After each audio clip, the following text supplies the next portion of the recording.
माहूरगड नांदेड येथे मुख्यतः 3 शिखरं आहेत. एक रेणुका माता मंदिर, अनुसया माता शिखराचं प्रवेशद्वार आणि इथून दिसणारं शिखराचं दृश्य तुम्ही पाहता.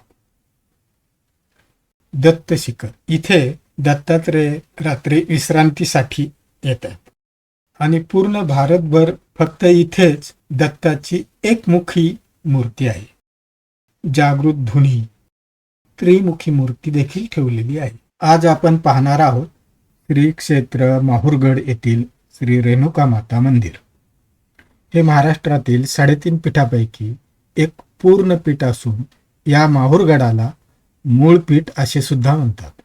सर्व शक्तींचं उगमस्थान असलेलं मूळ ज्या पीठातून उत्पन्न होतं असं हे मूळ पीठ आहे.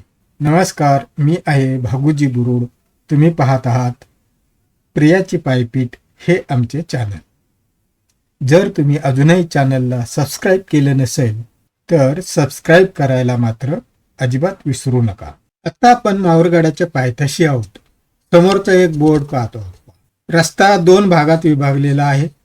डावीकडचा मार्ग सरळ माहूरगडावर जातो आणि हा दुसरा रस्ता समोरच्या पाटीवर लिहिला आहे मातृतीर्थाकडे जाण्याचा मार्ग. या रस्त्याने आपण मोवाळतळ किंवा शेवाळतळ म्हणजेच माहूरगडच्या मातृ तलावाकडे जातो. असं सांगितलं जातं की या तलावात आंघोळ करूनच देवीच्या दर्शनासाठी जावे. पुढे जात असताना रस्त्यातच श्री काळभैरवनाथाचं मंदिर लागतं. या काळभैरवनाथाला इथे झंपटनाथ अशी उपमा आहे. याची आख्यायिका सुद्धा थोडी विलक्षण आहे. हा झंपटनाथ आपली आई महाकालीवर रुसून कोल्हापूरमध्ये जाऊन बसला होता. महाकाली ही जेव्हा कोल्हापूरला गेली त्यावेळी झंपटनाथ तिथून निघून माहूरगड येथे येऊन रेणुका मातेला स्वतःची आई मानून रेणुका मातेच्या आश्रयाला राहू लागला. पुढे महाकाली माता काळभैरवाला शोधत माहूरगडावर आली आणि रेणुका मातेजवळ तिने स्वतःचे वास्तव्य केले व तेव्हापासून या दोन्ही देवींची आसनावर जोड स्थापन केली आहे. आता आपण पोहोचलो आहोत मातृतीर्थावर. हे मातृतीर्थ मुळात परशुरामाने निर्माण केलं आहे. हा रेणुका मातेचा 5वा पुत्र. याला भार्गवराम, भृगुराम आणि हाच रामभद्र हे पाळण्यातलं 3रं नाव आहे. भृगुराम हा भृगु ऋषींचा नाती होता. परशुरामाने भगवान शंकराची तपश्चर्या केली आणि शंकराकडून परशु म्हणजेच कुऱ्हाड प्राप्त केली, जी कधीही पराजित होत नव्हती. म्हणजेच त्या कुऱ्हाडीचा घाव कधीही वाया जात नव्हता.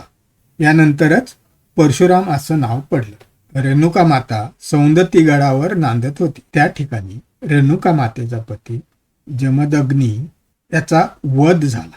रेणुका मातेने सती जाण्याचा निर्णय परशुरामाला सांगितला. परशुरामाने विचारले, माते तू कुठे सती जाणार ते मला सांग.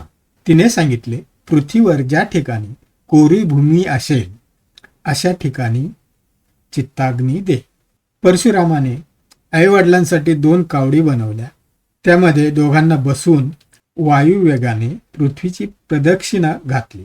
मोठमोठी सर्व तीर्थ पार करून शेवटी फिरत फिरत या अमलखी हे पूर्वीचं नाव आहे आत्ताचं माहूरगड येथे आल्यावर एक आकाशवाणी झाली की तुझ्या आईला सती जाण्यासाठी हेच स्थान योग्य आहे. श्री दत्तात्रेय स्वामी यांनी परशुरामाला दर्शन दिलं आणि त्यांनी पौराहित्य स्वीकारून रेणुका मातेचे अंत्यसंस्कार केले. श्री दत्तात्रेय स्वामी यांनी परशुरामाला सांगितले, आपल्या आईला सती जात असताना सर्व तीर्थाचं पवित्र स्नानासाठी पातळातून गंगा पृथ्वीवर आण. परशुरामाने स्वतःचा बाण काढला व वरुण देवाचा धावा करून गंगा मातेला आवाहन करून पृथ्वीवर बाण मारला. त्याच ठिकाणी गंगा प्रकट झाली व छोटे कुंड निर्माण झाले. या पाण्याने रेणुका मातेला स्नान घातले. त्या दिवसापासून या तलावाला मातृतीर्थ तळे असे नाव पडले.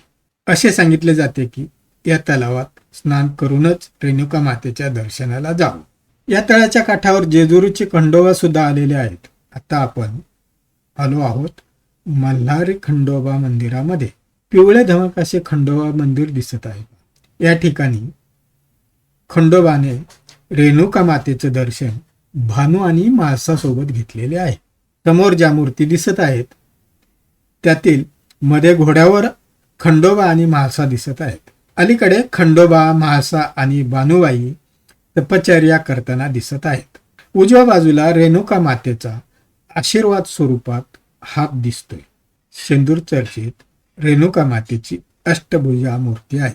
ही रेणुका माता सौंदत्ती क्षेत्री, तनूर क्षेत्री, जत क्षेत्री आणि चंद्रगुती क्षेत्री या कर्नाटकामधील भागामध्ये चतुर्भुज रूपात बघायला मिळते.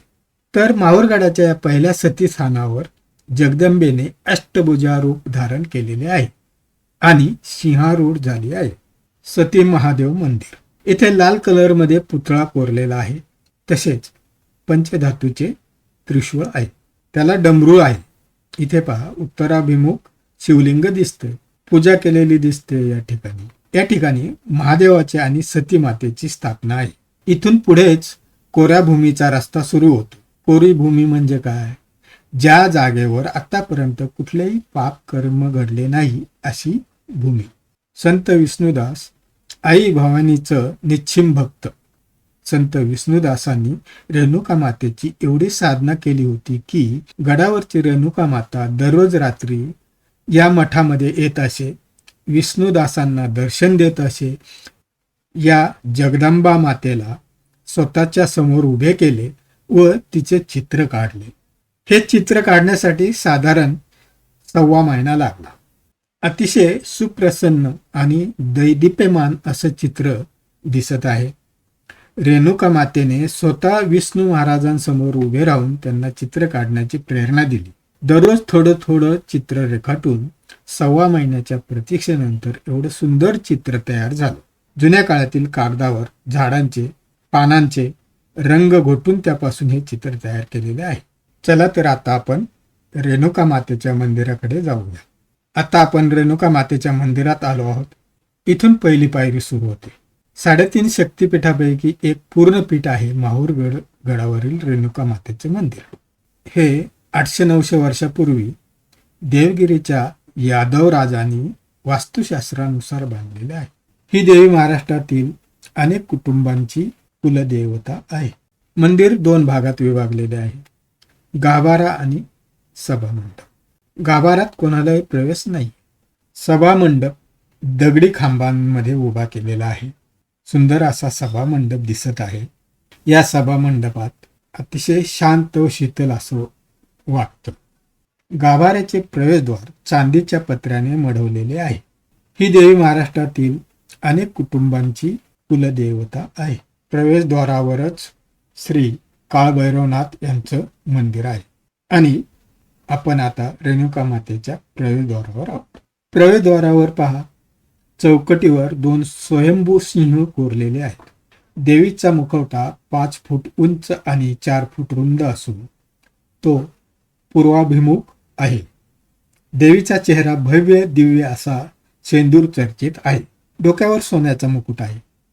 सर्व गाभारात चांदीचा आहे. भव्य दिव्य असं रेणुका मातेचं रूप आपण पाहू शकता. इथे दिसत असलेलं शिवलिंग हे महर्षी जमदग्नी यांचं आत्मलिंग आहे. म्हणजेच शिवस्वरूप असलेल्या जमदग्नी ऋषींचं हे शिवलिंग आहे. आता आपण तुळजापूर निवासिनी भवानी मातेचं दर्शन घेऊया. पिवळ्या वस्त्रात असलेली भवानी मातेची मूर्ती, हिला तुकाई भवानी असेही म्हणतात. आता जाऊया श्री परशुराम मंदिरात. पायऱ्या उतरून या मार्गाने परशुराम मंदिराकडे जाऊया. रेणुका मातेच्या संरक्षणासाठी विष्णूचा 6वा अवतार भगवान परशुराम हे या ठिकाणी स्थानापन्न झालेले आहेत. येथून शेवाळ तलाव मातृतीर्थाचे सुंदर दृश्य दिसत आहे. गर्द अशी सागवानाची झाडी आहे. गंडकी पाषाणाची अतिशय सुबक अशी परशुराम महाराजांची मूर्ती आपल्याला दिसत आहे.